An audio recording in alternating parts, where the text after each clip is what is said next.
Yes, after an unnecessary and torturous period of careful reflection, the Liberals have been dragged kicking and screaming to the only sensible energy policy position. They have finally abandoned the economically suicidal... Sorry, I'm making myself laugh with my own line. Economically suicidal, scientifically meaningless and politically stupid pursuit of net zero, and by doing that, they have just become electable. To see the large contingent of conservative Liberals striding into the party room, led by Sarah Henderson, Jacinta Nampijinpa-Price, Andrew Hastie and Angus Taylor, is hopefully a sign of what's to come. The next Liberal Prime Minister is among that group.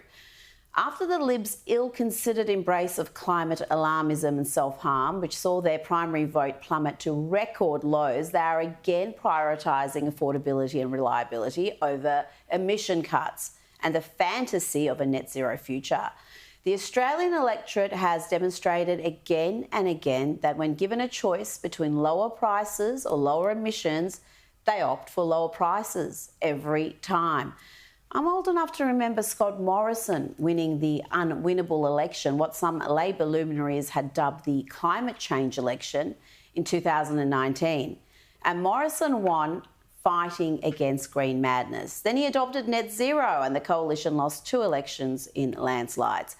The embrace of expensive intermittent power, aka renewable energy, was meant to remove climate change as a political issue, but all it did was hamstring the coalition.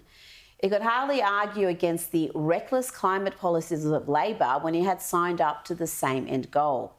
You're going to see the usual suspects in the media, academic and activist class rail against this decision. Against all available evidence, they're going to continue to advise the Liberals that their only chance of electoral success is to veer further left.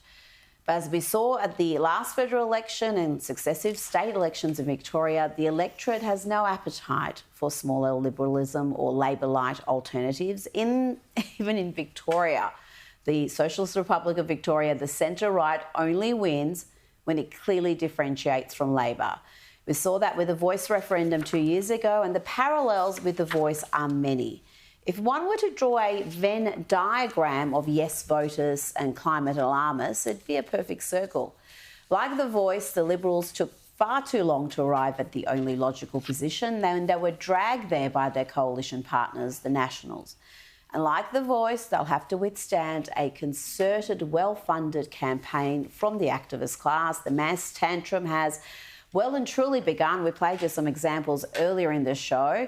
And we've got all sorts of doomsayer rhetoric that we've come to expect from the left, like this from the Climate Council, whose CEO, Amanda Mackenzie, said, "This is a plan to let climate change rip.